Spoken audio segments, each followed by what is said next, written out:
नमस्कार बच्चों, आज हम बात करेंगे क्वेश्चन 51 परक राष्ट्रीय सर्वेक्षण परीक्षा का। तो हमारे सामने एक पैसेज है। Samita insisted that I must see the magician who was said to granting children's visit. Samita ने कहा है मुझे उस मैजिशियन से जरूर मिलना है जो बच्चों की ख्वाहिश को पूरी करता है। तो our mother took us to theatre when there magician were performing.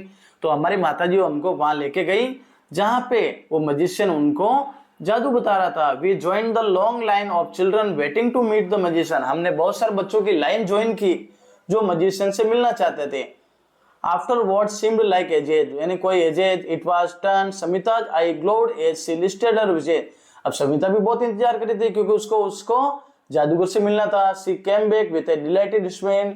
वो बहुत ही मुस्कुराहट के साथ वापस आई and some small gift in hand, और अपने साथ में कुछ गिफ्ट लेना है। Now it was my turn, अब उसका टर्न था बच्चे का।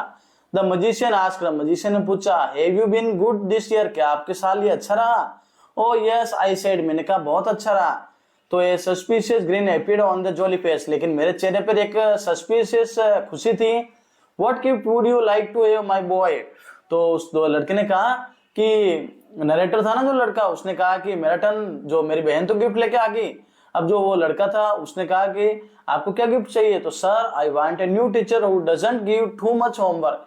मुझे वो टीचर चाहिए जो मुझे ज्यादा गृह कार्य नहीं दे। तो ही lifted his chin up and looked at me. उसने अपनी ठुड्डी ऊपर उठाई और मेरी तरफ देखा और कहा, don't you want any new games, A cricket bat? क्या तुम्हें कोई खेल नहीं चाहिए, कोई क्रिकेट का बैट नहीं चाहिए?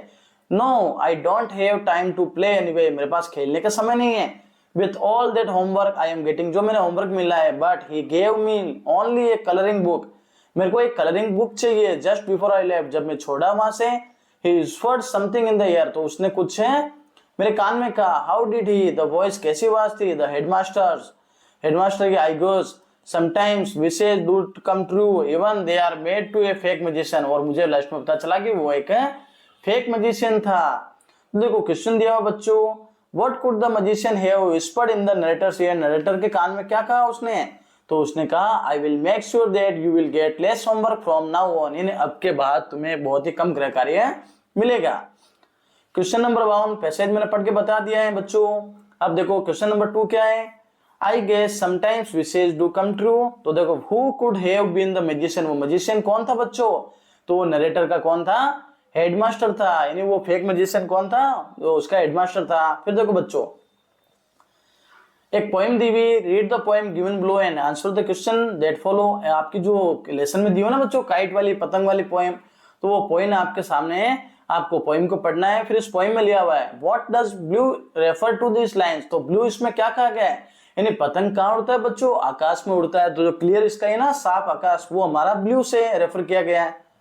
देखो बच्चों ये पोएम है, क्वेश्चन है, then soars like a ship according to the poem how does the kite look like while flying in the sky, जब आकाश में वो काइट उड़ता है तो कैसा दिखता है? तो the kite looks like a ship, एक जहाज की तरह दिखता है जो सेलिंग इन द सी, जो समुद्र के अंदर ऊपर नीचे होता है। When it is flying in the sky, जब ये आकाश में उड़ता है। Question number 55, read the poem given below. आपको पोएम को पढ़ना है, तो पोएम तो दी हुई है। Which are part of the kite is refers to a sail of the ship, sail के जैसे ऐसा कौन सा पार्ट है? तो वो रहेगा टेल, यानी जो उसकी पूंछ। पोएम दी हुई बच्चों, पोएम को देखना है। और देखो what is the meaning of following words, in words की मीनिंग क्या होगी? तो क्रेस्ट, क्रेस्ट का अर्थ होता है highest point of A wave of wind, जो समुद्र के अंदर की जो वेव होती है ना लहर, उसका हाईएस्ट पॉइंट, सबसे ऊंचा पॉइंट हवा का। और गेस्ट का अर्थ क्या होता है? स्ट्रॉन्ग विंड, तेज हवा, जिसके कारण वो पतंग ऊपर से नीचे होता है। फिर रीड द पोएम, पोएम को पढ़ना है, फिर उसके बाद आंसर देना है। तो देखो what must one do with kite when the wind slows down, जब वो हवा कम हो जाती है तो क्या होता है? तो the wind slows down almost when the string back, तो वापस आता है, वो अपनी रस्सी को खींचता है, हवा कम होती है ना तो रस्सी को खींचता है। और where till the breeze is pick up to start, जब हवा नहीं आए तब तक वो रस्सी को खींचता रहता है। फिर देखो क्वेश्चन नंबर है 58, पोएम को पढ़ना है, क्वेश्चन आंसर देना है। तो what does the speaker mean by a new bridge, एक नई हवा, तो क्या रहेगा? एक फ्रेश वेव, एक नई हवा। तो इसका आंसर रहेगा न्यू ब्रिज का अर्थ होता है एक fresh wave. Question number 59, what would you think about where do all the teachers go, सारे टीचर्स कहाँ जाते हैं बच्चों? टू होम, घर पर जाते हैं। Evaluate the poem and choose according to the following rhyme, तो everything seems well and then, तो इसका क्या रहेगा बच्चों? The night time what it six again, तो in twilight twinkling tinkle when, तो अगेन का व्हेन होगा तो ए वाला हमारा सही रहेगा, जिसमें राइमिंग सेम हो रही है, देन अगेन व्हेन लास्ट के वर्ड। तो evaluate the select sentence.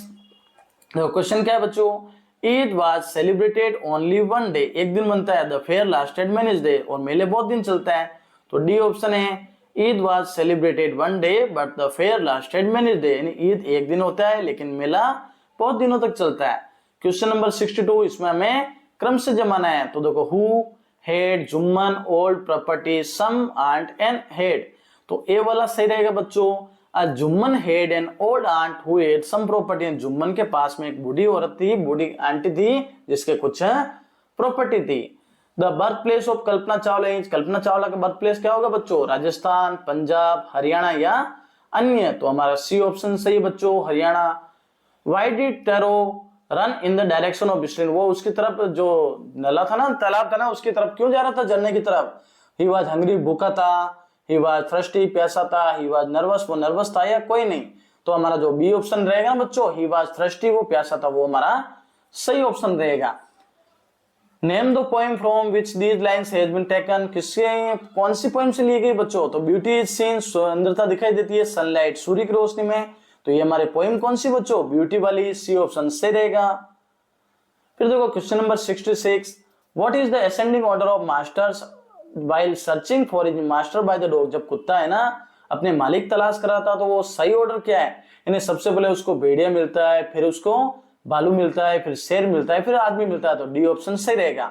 67 question, who were two spectator, जब वो सांप की और नेवले की लड़ाई हो रही थी कौन कौन देख रहे थे बच्चों, तो बी ऑप्शन क्रो एंड मैना, क्रो और मैना दोनों देख रहे थे, मैना तो भाग गई थी लेकिन क्रो वहां पे मर गया था क्योंकि उसको सांप ने काट लिया था। फिर देखो क्वेश्चन नंबर 68, इन लाइंस को पढ़ना और क्वेश्चन का जो विच राइम विच लाइन 1, तो क्या रहेगा, a marvellous new surprise floating and sinking in the boat, तो जो हमारा डी ऑप्शन सही रहेगा।